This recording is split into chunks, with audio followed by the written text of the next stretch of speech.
Salamat. Thank God it's a Friday once again.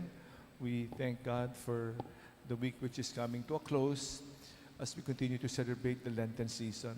Kahapon, kinukwento natin yung kwento ni Lazaro, how the sin of indifference, walang pakialam, the sin of omission, it is not what just the wrong I have done, but what I have failed to do.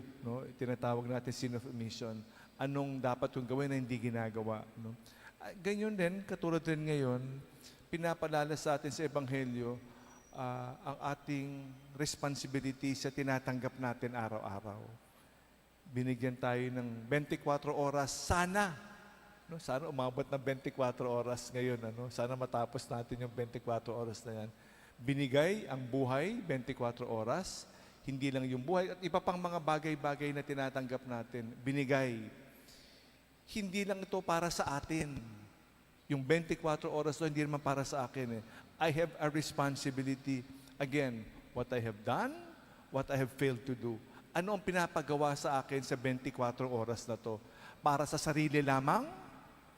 Para sa aking kapakanan? Para sa aking bunga, sa aking sarili lamang? O para gamitin para sa iba? Pinapalala sa atin ng Ebanghelyo, lahat ng tinatanggap natin, hindi naman para sa atin lamang. It is given for us to share. Pero parang ang ginawa sa Ebanghelyo, narinig natin, akin to . May renta may babayaran tayo, ibabalik . Hindi naman tayo ang tunay na may-ari . Kailangan natin magbigay ng renta. Katulad ng Ebanghelyo, sinisingil, pinarentahan yung ubasan, ngayon pinagpadala ng para singil, para kumuha ng kaparte ng renta, pero pinapatay, inalis.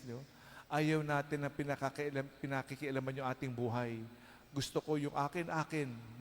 Yung 24 oras na to at yung biyayang to, akin yan. Binigay mo sa akin, salamat. Pero hindi ko kailangan magbayad. Kasi kung hindi tayo magbabayad, akin, ako lang. Puros kasakiman ang mangyayari. Greed will overcome and rule and become the rule of law. Yan ang mangingibabaw.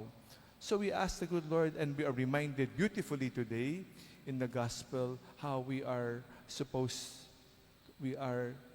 must, for our good, be responsible.